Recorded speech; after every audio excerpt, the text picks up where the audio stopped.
Hi, I'm Rigger. This is You Are Right, and oh my god, Ruby's back! Woo! Yes. So, if you're unfamiliar around here, like I said, my name is Rigger, this is You Are Right, and we love Ruby here, and what this video is a thoughts video. What that means is, I have just watched the episode. I'm now going to watch it again and use some still frames on screen to talk about my opinions, what I thought of it, give a review, etc. So you have to be familiar with the episode for this to be relevant to you. But before we start, of course, be sure to like the video if you like it, share the video if you think others would like it, let me know your thoughts in the comments down below, and subscribe if you want to see more. And since there's a good chance you aren't a subscriber yet, hear me out. Over on my channel, you'll get theories about Ruby ranging from, hey, that's pretty reasonable, to, oh my god, what is he smoking? Not to mention a whole host of other little projects, some of which I haven't even started yet, and you'll also get some random craziness, like a 10-hour video of a commentary track to every single episode of the first season of Attack on Titan, which I put up the other week. Yeah, for real. So you never quite know what you'll get from me. We're also reviewing Avatar weekly, so, you know, lots of little things running. But, that aside, let's get into the episode. This is Dark. Alright, so to start off we have Crow and everyone in prison, and it must be quite scary to hear all these things happening outside without context. But we start off with basically the breakout, but we sort of bookend the episode with it, which is an interesting choice. It makes timelines kind of difficult, but either way, so yeah, Cinder busts in and just smashes everything down. Pretty easy. I stupidly forgot what the ceiling looked like when I did my mid-season review because it came out at 5:30 in the morning. But yeah, so Cinder busts out Watts. It's pretty easy to, guess what's going to happen because, well, we'll get to it at the end. But either way, no status on anybody. But we assume they can survive this. Everyone's got aura and such. We'll move on quickly because it's not overly important. So I will admit, this is kind of shot badly. But, so the explosion rolls through and then we cut to this Crow. It's obviously, like, Crow, like he's transformed into a bird as the explosion happened. I'm not sure why. Is it, like, maybe to, avoid attack? Like, I get he probably wants to escape and, like, seeing, opportunity as a whole, he'll turn to a crow, fly away. But, like, so the explosion rolls in the dust, he turns into a crow, and then he squawks at Robin, and then, I guess the second wave comes through. I guess it's a good way to escape from the guards, but also he's gonna have to leave Robin behind, because, I don't think she has this magic power, just in case, just because she has a bird name. I will admit, part of the back of my brain for 1 second went, why is Raven here? But no, it's totally, yeah, he just turned into a crow. I wish that had been shot better, because it's just sort of a hard cut, and you, like, gotta remember, oh yeah, crow, right. But yeah, so, moving on. I know no one will care because you probably won't be thinking back to it, but I have commented a couple times on how much I enjoy that we're doing a few POV shots now, just to mix up the camera work, just to put in some interesting stuff. I know that we did like a couple, like Ren dramatically blinking and seeing Nora in different, from a kid to an adult, but this season, or this volume, we have done a few of them. I'm thinking of Ren when he latched on to the Hound and a few other ones, and I really enjoy them. It can look a little cheesy trying to do it in animated, because the eyelids sort of, you have to get them right. And I don't think it's perfect or anything, but I do enjoy it. And also, we haven't come to grips with Nora facing her scars and stuff yet, but at least she's awake. But yeah, we'll keep going. How absolutely lewd to look at Penny without her clothes like this. It is interesting that, I guess we're finally addressing her green glowies, and oh yeah, it is, I guess, her blood, in quotes. Everyone being covered in it was something that we saw from the teaser already, which is why someone's like, oh, we're not going to talk about her arm in the comments when, there's that Grim that spews up gunk, but I saw it was from this, so. Yeah, this will be interesting because she is damaged, right, and there's lots of gunk spilling out, and the others are covered in it, and I guess you can't predict how important that is to her, but you'd think pretty vital. But she doesn't seem to have a problem moving around or anything later. So, interesting choice, I guess. It's one of those things where I'm wondering, is this injury just for show? Is this ever going to come into play as an actual injury for her as a character? Because it seems like she has other stuff going on by the time we get to the end of this episode. This is the one that got me, where I was like, alright, so I understand the implication and everything, oh yeah, I can stick up the wing because she's sort of human, it makes sense enough. But, dude, I saw your scan. No, you can't. Are we sending someone for a blowtorch? Because I don't think you can do it with a needle and thread. It's sort of, even if her anatomy works similar to a human's, the material is quite different. Although it is funny to picture Klein with a bunch of welding goggles and, just going to town on the side of Penny. And you can't tell what personality he has because his eyes are covered with the black goggles. But anyway, just a thought that came up. It's one of those lines where you understand, like, I know what they were going for, but it just doesn't make sense, like, with what's on screen. You forgot sort of what character is there, it seems like. I don't doubt that Klein is a handyman. Can I just say that if Whitley was going to be more of a main character constantly, that's just rich needs to be his catchphrase. Because is anyone going to tell him the irony of you are literally the richest people? I know that whoever wrote this line had that in the back of their heads. Just saying. But I appreciate it nonetheless, Give him a catchphrase. It's a bit late, but give him a catchphrase. So this is going to become a running thing this episode. I think it's interesting, first of all, that May left. I mean, sure, she's doing what she feels she has to do. But the idea that we'll do something, and this comes up a lot, like, they reinforce this idea later that Ruby has never failed to do something. But she kind of... I'm not saying she has, but she's definitely not the most decisive character. And they treat this episode like that's one of her qualities, and I wouldn't say it is. She's always taken action when it's really needed, like, where, like, I'm flashing back to Volume 3 where she had to go try and save Pyrrha. But, she's been indecisive on where to make moves and done things delayed to, put off making decisions.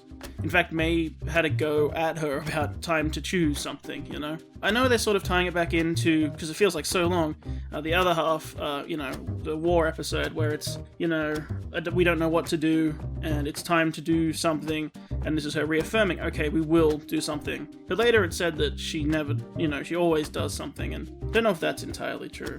But we'll get to that scene when we get to it, because I have more to say. But either way, one of their transports is gone, although if you're trying to tell me that the Schnees don't have other transport at their home, I don't believe you. Like, especially like Jacques' big ship and everything. I'm sure that's like he doesn't just have one. I'm sure there's a couple somewhere, and that ground is big enough to have a hangar or whatever. So just saying, they have transport, or they should. Someone in my comments just jump at me now. What's this line from? Don't beat yourself up, kid. Is it Star Wars? Oh, I feel like it's Star Wars. Because I'm thinking of Don't Get Cocky, Kid, but I'm sure there's a Don't Beat Yourself Up, Kid. It's a prominent line in a film, and it's one of those ones that's like, oh, that's a reference, and there's been so many Star Wars references so far. But, yeah, someone tell me where it's from, because it's annoying me. But also, in the background, we finally get to see those jellyfish do something. The full crack and snap, which is pretty great. I wish we got that in a close-up or, more detail, because they've always just been hanging out in the background, and even when it's getting its time to shine, it's still in the background. So, that would have been nice to show.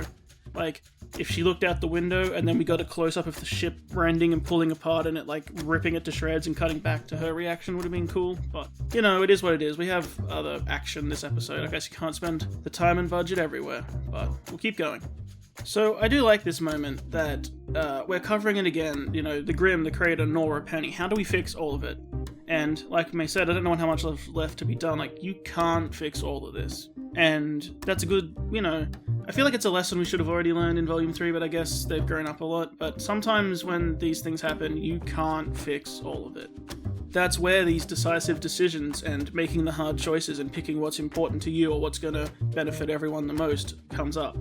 It makes me really hope that we get to a point where the team has to choose between two things, neither of which the audience believes we can lose, and we lose one. Like, I don't know. Here is, like, Oscar and, I don't know, picks a Crow. And you have to pick, one of them is dying if you don't get to them. And they try, and no more trying to do both. It's like on the spot, and you have to make the choice. You have to do something, and they have to pick and commit. And let's say they pick Oscar, right? Because he's so important to proceedings. They need him. They need Ozpin as much as they hate that, even though if you put them down to especially Ruby, she would love Crow more, despite how, Oscar's an innocent, but, loves Crow more, but has to make that choice. That would be really heart-wrenching and really powerful, and actually play into the themes of all this if we build to something like that. So, I really hope that we do. That's where my thought process is at. There are a few death flags waving around this episode, but more than just like for a specific character, I'm hoping moments like this play in. No cop-outs. I'm thinking of Batman Forever, where the Riddler has the two different cages over a hole, and you have to pick one. Or like the Green Goblin, I guess, all those type of things. But that scenario, but the hero doesn't get to pull off the double save. You have to pick, you know. That would be really powerful, but we'll keep going. We're not just theorizing here. So again, okay, I know that blowtorches are usually gas cylinder based, and also everything in this world runs on dust. But the idea of I'd be able to work faster if you bring the power back on. I know it's like he needs lights and stuff to work, but I'm like, no, you do need power. You need to break out some tools here, mate. So, I know it's one of those irrational, I guess, fan things. I love Willow. She's great. I feel like she's going to get so much flack for this episode, and I think some of it might be down to some of the more, let's say, inaccurate portrayals of this level of alcoholism. I know, like, everyone's different, and I'm not going to go into it, but... Well, actually, I probably will, but I'm not going to go too deep into it. But either way, I still like her, and, yeah, I was happy to see her back, and I'm glad that, although she pops in and out of the plot at random, and it seems like it's easier to move her aside, I am glad she has her role in this episode. And I'm glad that so far we haven't just killed her like so many people thought was going to happen. And I made a whole video about why I don't think that should happen. The contents of that video, half of which can't happen now because of other events in this, but either way, the bulk of it still could happen. No, that's my how to use Whitley in Volume 8 plot, but you can find that link somewhere on my channel. But yeah, I am happy she's made an appearance here. She is a player that I like being in this. So here's that face turn that we were all wondering about, you know, the Whitley face turn. Okay, how do I put this? I think it's a little quick. I think it's done a little quick, but in situation, I appreciate it anyway. And I appreciate that they at least did it right, that he solves the problem with intelligence. He solves something in his area of expertise, right? He knows the company, he's been watching things, unfold, so he is equipped for this. And yeah, it makes a lot of sense that he would have this solution. Now, I mentioned before, or in my other videos, that, yeah, they don't have mass transportation waiting, but the idea they have a bunch of cargo ships waiting that have been sitting around because of the embargo is relatively sensible.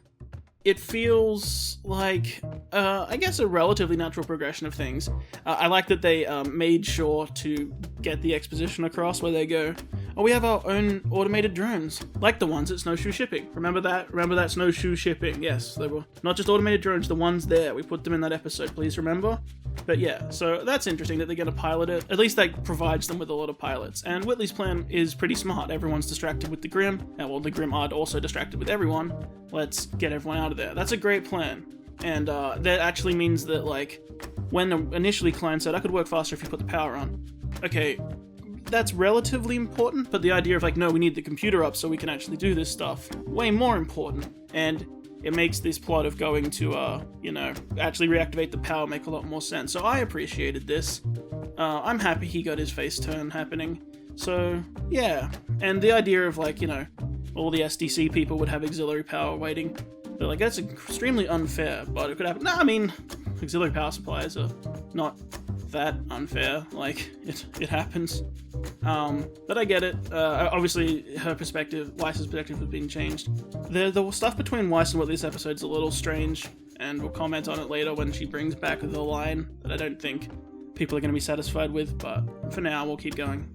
A super brief moment here, but I just wanted to comment on it. They both run up to this gate, like they're both sprinting to get to the power supply. They both come up to this gate, and then they pause, look at each other, and open the gate. And obviously, like, the gate isn't so heavy, they need help, they have an individual gate side each. So it just reminded me of, co-op games, where you need to be able to open the door so that you don't progress without each other. It just really felt like that for a moment. A heart-to-heart talk is the best use of your loading bar. But, I guess in all honesty, they have to wait, so you might as well do your chat here.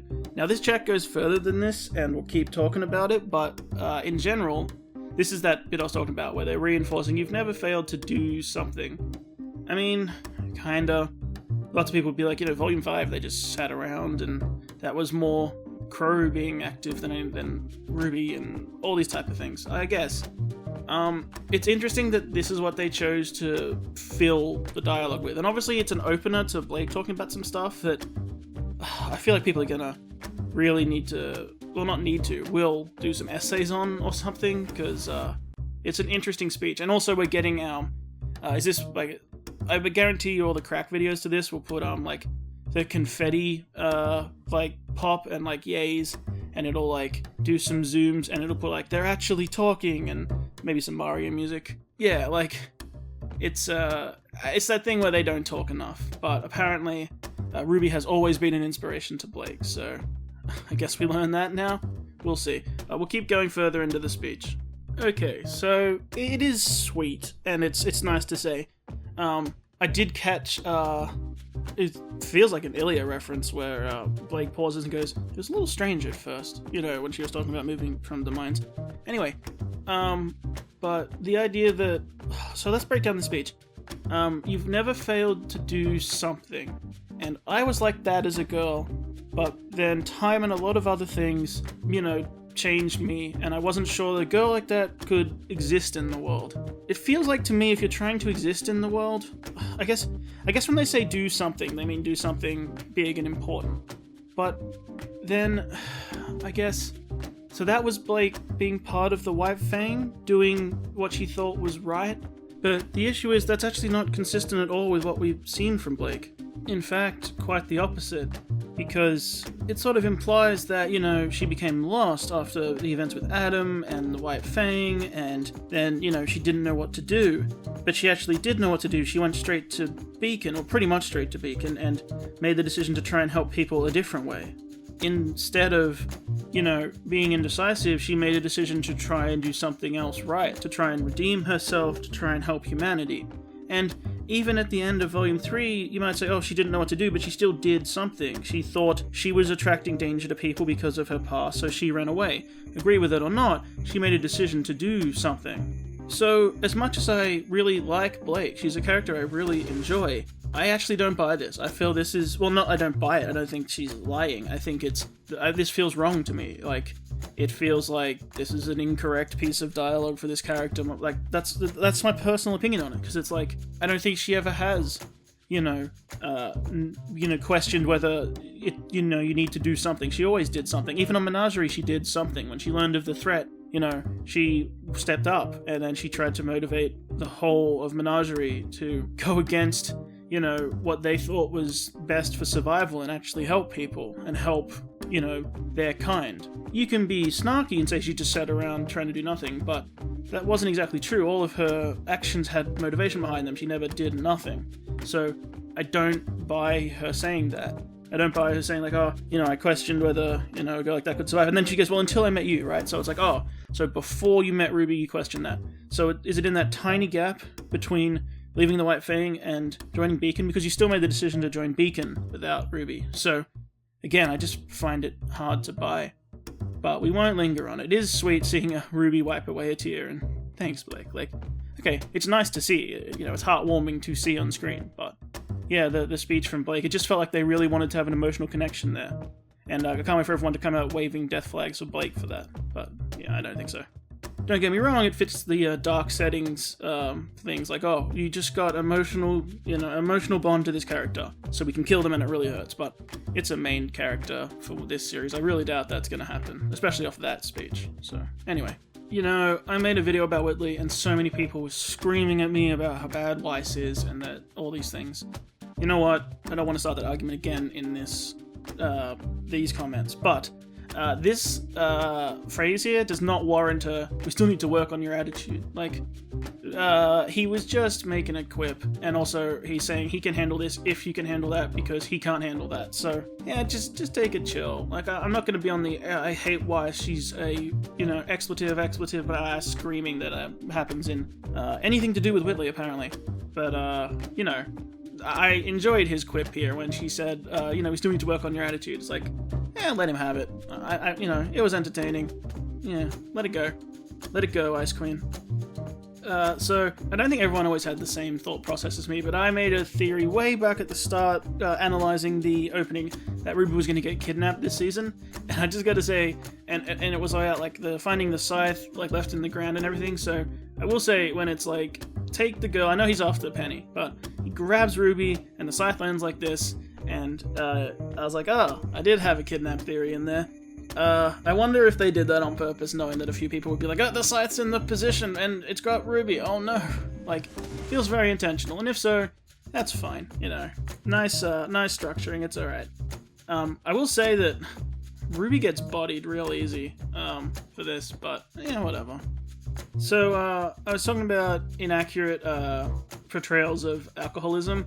Trying to pour yourself a drink in a completely tense situation and dropping it, that's not too bad. Also, but I do find it interesting that, like, they heard windows smashed, they heard stuff happening, and they haven't taken any defensive positions or tried to block the door or anything like that. And also, they all have earpieces now. Like, when did they slip Willow an earpiece? Everyone's got an earpiece to talk through. So, you know, just wondering. Not that we can see the earpieces, but they have the like the earpiece ring-in thing. I mean, you could say she was talking through a phone, I guess, but it definitely has the earpiece sound. It just seems like it's a bit like, you remember the first Avengers movie? How everyone pointed out that they're talking to each other all over the city, but none of them actually have an earpiece in? Feels like that. You know, I was just thinking it's a good thing that green doesn't seem to be an elemental color, because nothing really happens here. It's just green aura and Whippy wins, but I was just thinking Nora would not do well to be frozen in a ball for this mental fight going on. I do think it's an interesting choice. We're doing the, you know, programming versus soul, which I made a video way back about how they shouldn't be doing this hacking thing. Before we even knew they were doing it, we just assumed. Before the volume started, actually. But the point is, I don't like this battle, only because it's been done so many times. We've seen it so many times. The, you know, we know you're still in there, X, you know, you're not bad, come back to us heroic moment. So, that struggle I'm not excited to see, just because it's so overdone. But I do think it's an interesting way they're playing it. How it keeps snapping back. Well, I was going to say, the visual I like, because she snaps back with her maiden powers on a lot, and it's like, that's literally tied to her soul, so it's her soul snapping back in, so at least I like that visual, but it's not consistent, they don't always do it, so, you know. Two things. One, Weiss really relies on the projectile ice attack this episode for some reason. You've got other dust and other things you can do. Try something else. And, summoning a giant Nevermore. Remind me, when did she kill the giant Nevermore? She might have. If it was in last season, I don't remember it. Or was it sometime this season?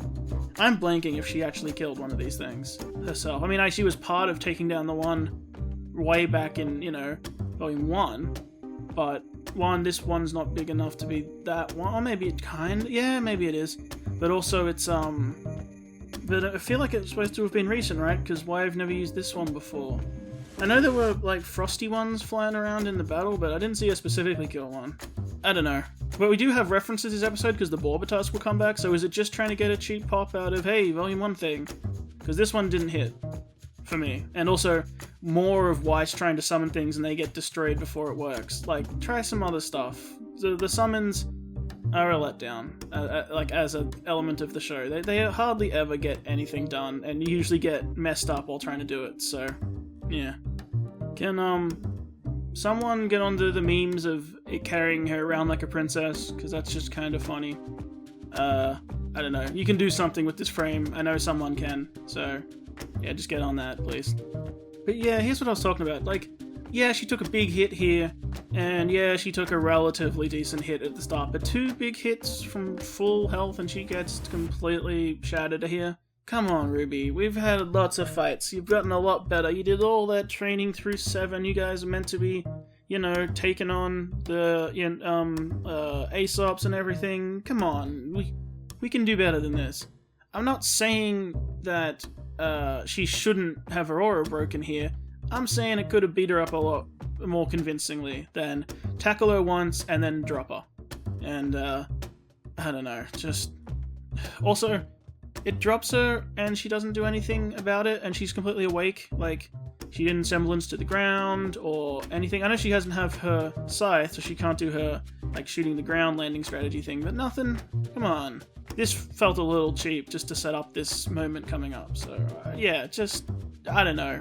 Have it claw her or throw her to the... If it threw her to the ground, if it picked her up in a claw and, like, slammed her towards the ground, maybe. Because then she's moving a lot faster and there's a lot more impact and the ground could crack under her. You know, that'd be much more intense. Just a critique.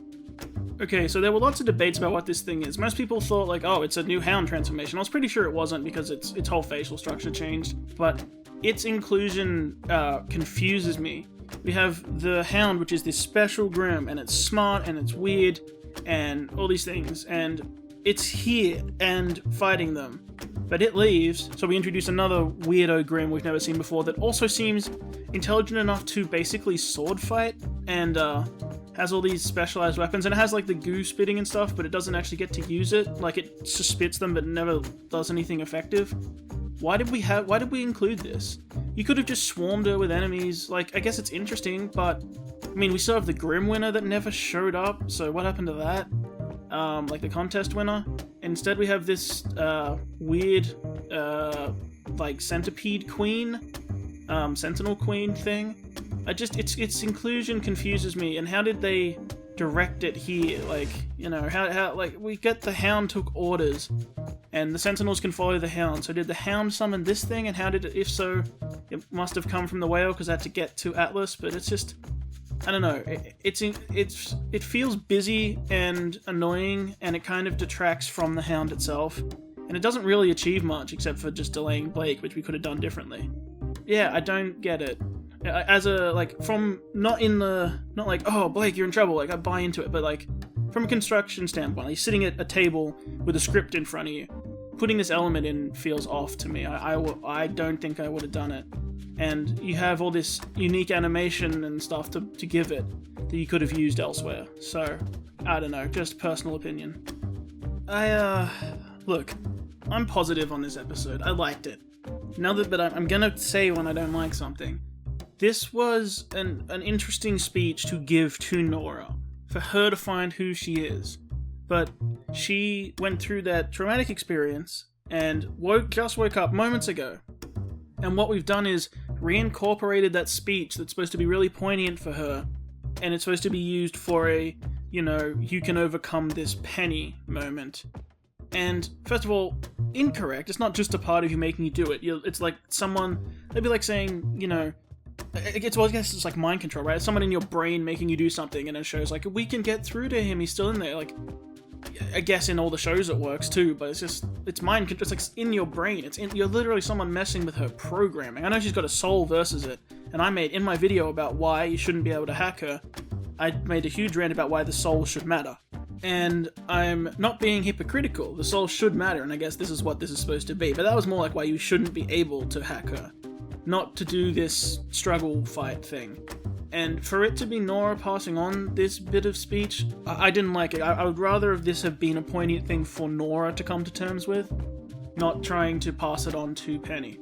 But, is there who's gonna make the jokes about, you know, Rooster Teeth hating redheads, and here's one redhead trying to save another, because there isn't many of them left. You know, we can do those jokes. Also, someone put the, Terminator dialogue over Penny, like, pushing Klein out of the way, because it actually feels like a Terminator reference when he's in the bar just shoving people out of the way. But yeah, I'm just not on board with the Penny soul struggle, only because it feels like we could have done something else. It feels very cliche and easy, but we'll keep going. I really want to see Nora, I don't know, get more to do. I was happy she got injured, I was happy she got this development, but I hope she's not stuck in bed for the rest of the volume. I know that she probably shouldn't be doing too much, but I've gone into other things we could do with her on various other videos that I hope she gets more than just this. I hope this isn't her, like, moment, and then the rest is just everyone looking after her. Although, I would have liked to see the Hound smash into this room and people trying to defend her while she's stuck in bed and helpless. That would have been really confronting for Nora about, you know, feeling that powerlessness she talked about, and we didn't get that moment either. I think it would have been powerful to have people defending Nora while she's literally stuck in bed and the Hound is in the room and trying to, you know, defend her there. But we didn't get it, but we'll keep going. Alright, here was where I started to be like, this is not an alcoholic person, this is a, I don't know, a meth addict or worse. Like, not that alcoholism isn't as serious, it absolutely is, and from personal experience, yeah, but having someone reaching for it like this in this sort of situation is not really how you're gonna find people like this. You're more likely to have the situation happening and have them like slowly sit down and resign themselves and start drinking, not go towards it with a shaking hand. And people are going to probably come in the comments and say that I don't know what I'm talking about, and they've had a personal experience with someone like this. Maybe, I guess, everyone's different, like I said. But from my experiences, this is a pretty inaccurate representation of how this would go down. Especially also, survival instinct is still a very real thing. So a lot of the time in a situation like this, where there's literally something about to kill you and possibly your children, you wouldn't go to the bottle here. You would go there afterwards because you'd be like, oh my god, we're gonna die. That's not something that... And you could say she's depressive and suicidal even. Maybe she is, but it's still an odd choice to make here. And I get that she actually ends up going for her phone and like, oh, we're supposed to think that's a victory here. But if that cures her alcoholism, it'll be another representation of RT not really doing justice to the seriousness of alcoholism. Because we started to touch on it with Crow, and then he just got over it, and then he's just been fine. And here we have her sweating, but it's not like withdrawals, it's panic. And she's going for it like crack, but that's not really how this would play out, especially in this scenario. She goes, I can't deal with this, and she runs to her coping mechanism. I get that's the idea. But I feel it's just not a very good representation of this. I feel like you're more likely to have rescued her from this situation, and everyone's like trying to celebrate or whatever, and then you see her just like gone in a corner, like passed out, like just completely destroyed once she was safe. That'd be more in line with my experiences, various experiences, and what I've seen a lot, and the reality of how it's, more accurately portrayed for people with this specific substance addiction. So, yeah, I just wanted to say that, because it feels a little wrong that we're putting so much drama on if she goes for the bottle or the phone here, Can I say that ever since I saw them have a fully modeled foyer of the Schnee Manor in 7, I was like, oh, this is gonna... Like, I know that they had one that she walked through briefly earlier, but since they brought it back in 7 and they had it, like, fully, decked out, I was like, this is gonna be a boss fight room, this is a video game boss fight room, check it out, it's a boss fight room, and it ended up being a boss fight room, which just... that's why I did my Assault on Schnee Manor video. That, yeah, boss fight room, it's cool. I really liked the choice to have her slammed into the piano, and for the musical discordant sting from the piano in the scene play into the actual soundtrack. That's very funny.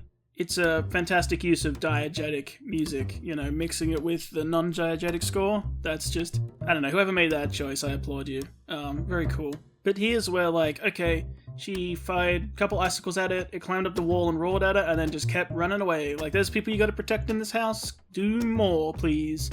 Summon a wind glyph or a gravity glyph under its belly and blow it off the side of this thing and keep fighting it, and do your job, Weiss. This is where I think that they don't, it bites them in the butt how much they've given Weiss the ability to do. Because then when she doesn't do it all, you start going, why didn't she do that? Why didn't she do that? Why didn't she do that? Why didn't she do that? Like, what is your thinking? What are you doing?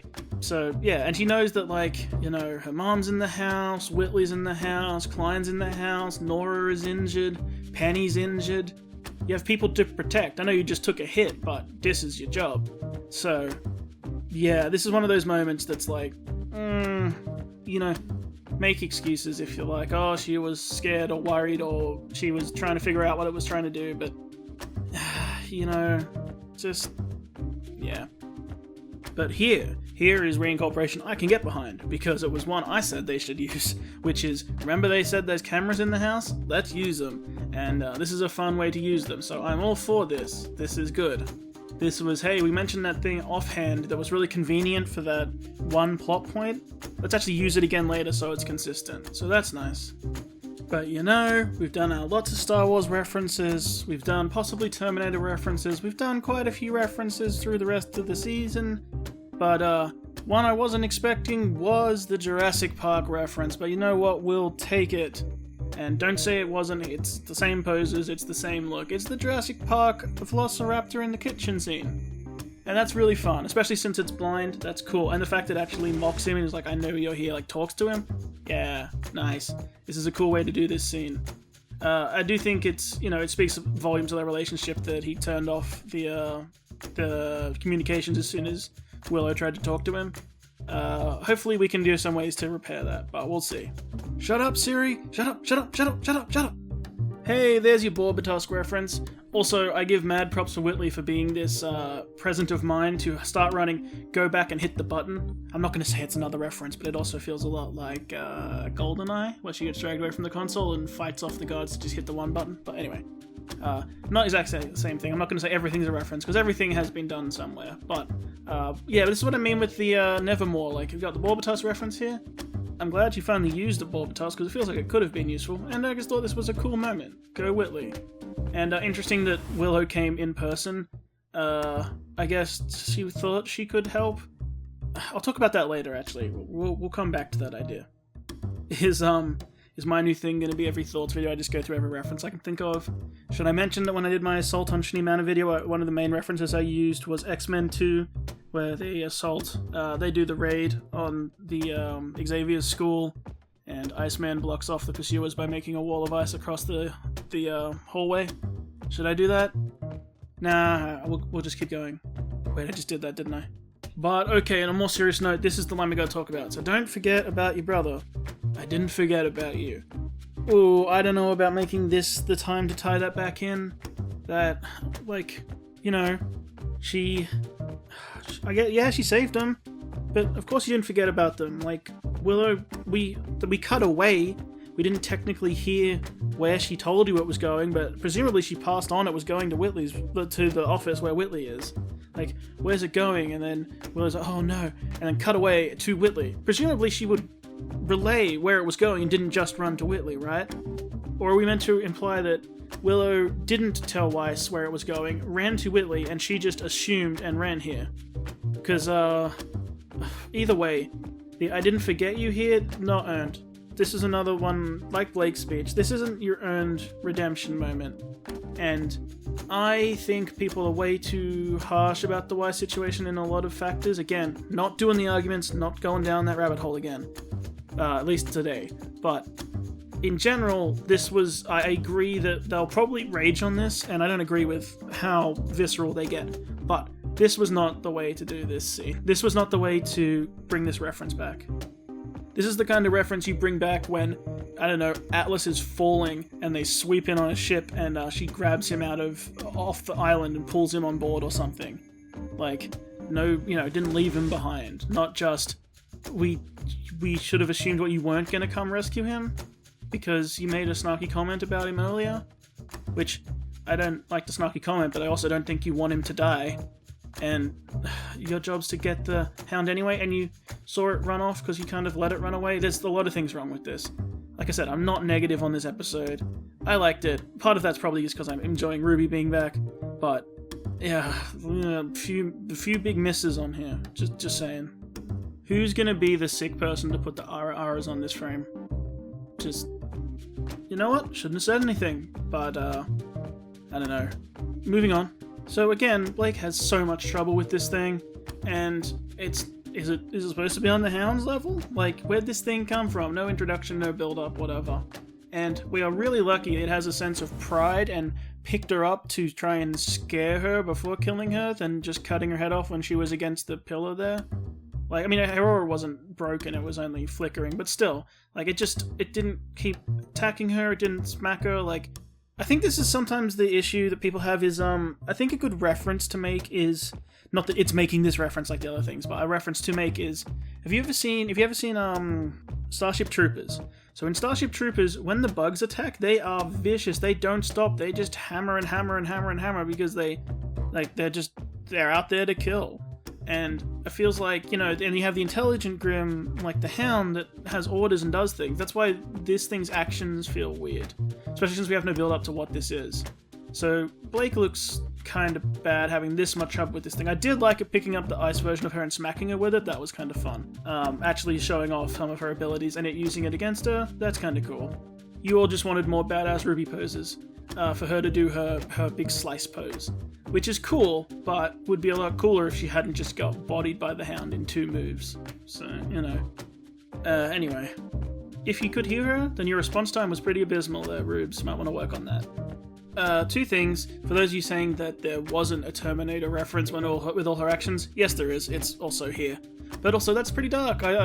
It plays into words that, yeah, we will open the vault and then kill yourself. But I feel like that's a bad order to give if there isn't someone to receive those powers, because Salem would be mad if Penny just opened the vault, and if that was her actual orders, just open the vault and then destroyed herself. Like, you gotta get the relic back to where it's gotta go, and, you know, we need those powers, and there should be more to it than that. But I'm not going to question her sub-programming.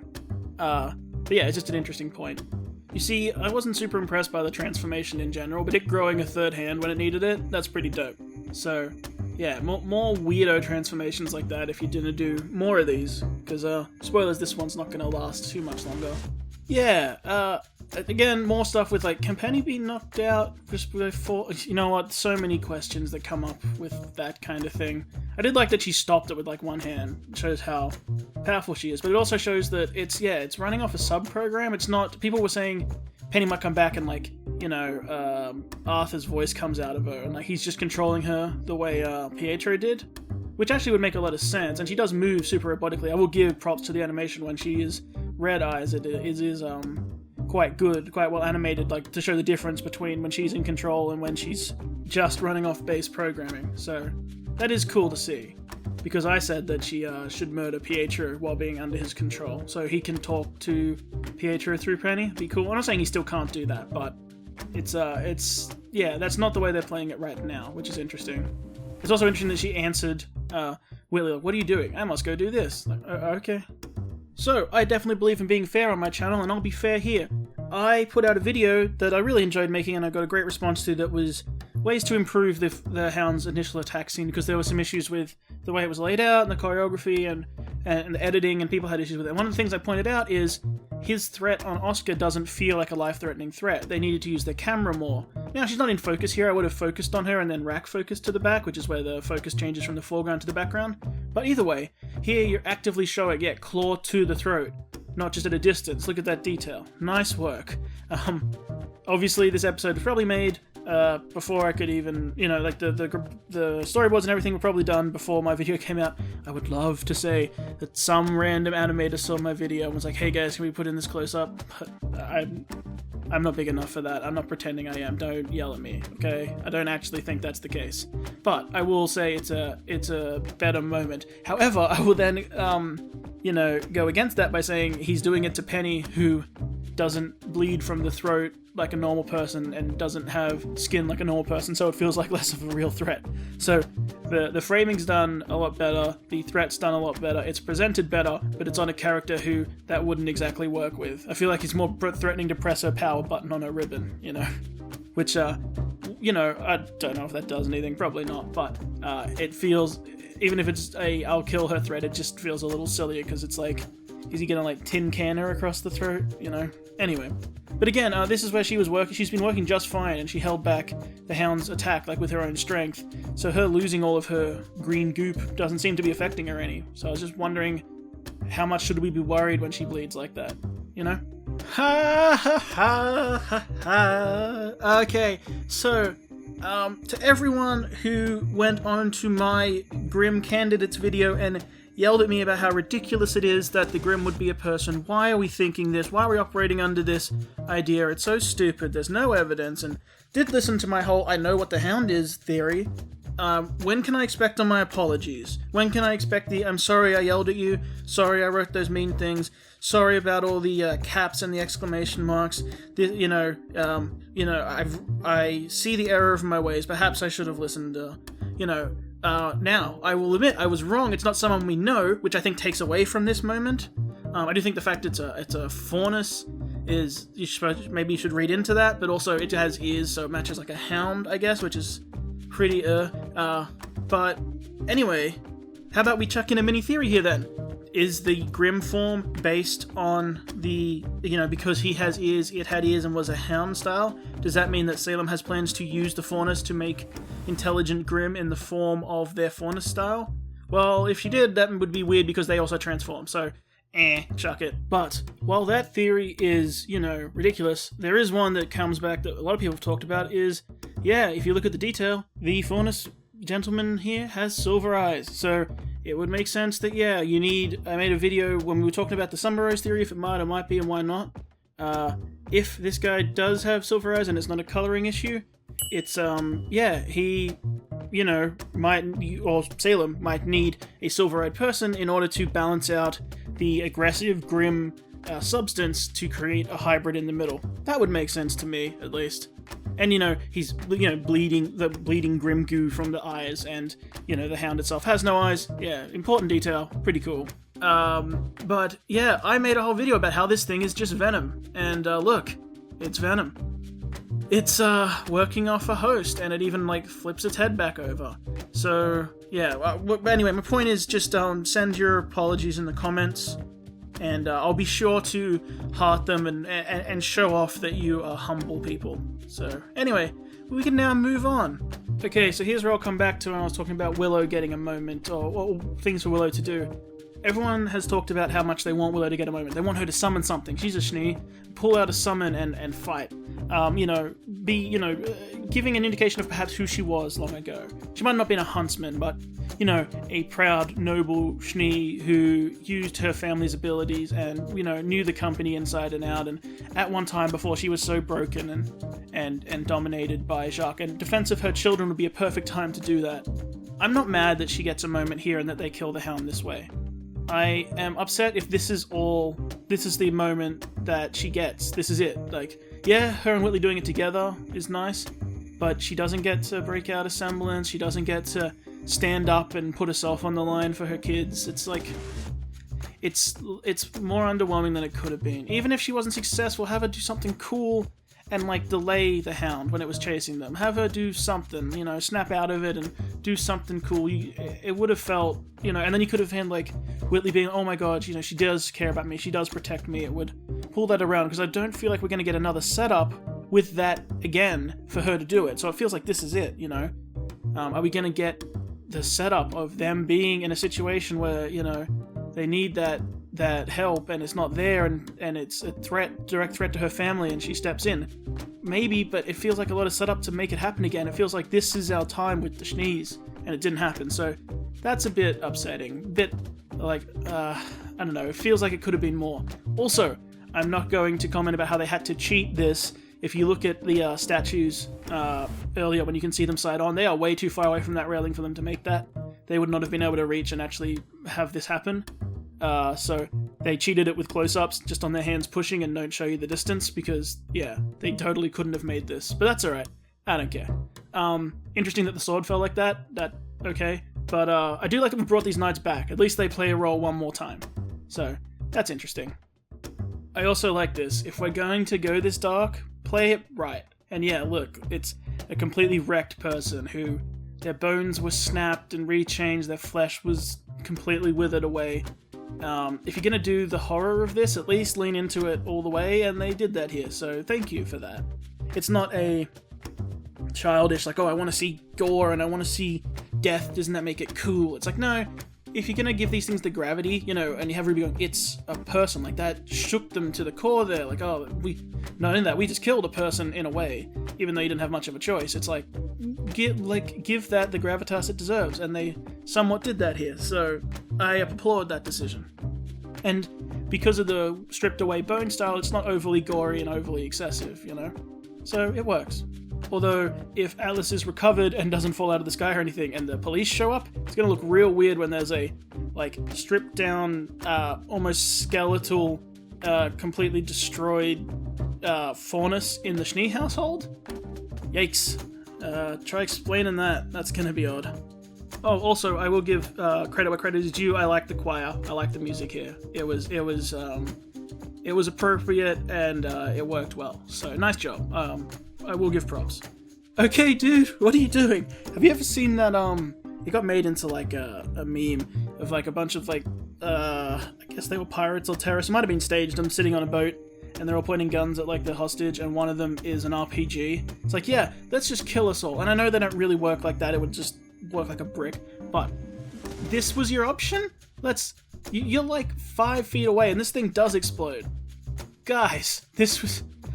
Okay, I understand that they're like huntsmen, and they're huntsman level or above, and they're dangerous, but I didn't think this was your security measure. Just break out the RPGs in close range. Alright, guys. Also, you know, Cinder, this is my time to ask something. Yeah, she's gonna ask for Penny to be killed so she can get the... Well, not Penny to be killed, probably. She's gonna ask for Penny to, like, I don't know, stand still or whatever and just let her take the maiden powers, so... Yeah, that'd be interesting. Either, like, kill yourself while looking at me, or, you know, just let me suck the maiden powers out after the vault's opened. Or maybe she wants it before the vault's open so she can prove herself to Salem. Ooh, that'd be a risky move there, Cinder. We'll see. But either way. And that bookends our episode. We are done. She flies away. She rocket boots out of there. So, like I said, I am not down on this episode. I liked a lot of it. You give me more Willow, I like it. You give me Ruby and Blake stuff. In theory, I like it. I wasn't exactly on board with what was said. The assault on Schnee Manor, well, it wasn't all I think it could have been, but it was fun to play there, it was fun to fight there. The Hound reveal, I feel quite validated now. And yeah, so we got a lot of developments. We got stuff shaping up for the future, like, ooh, what are we gonna do now?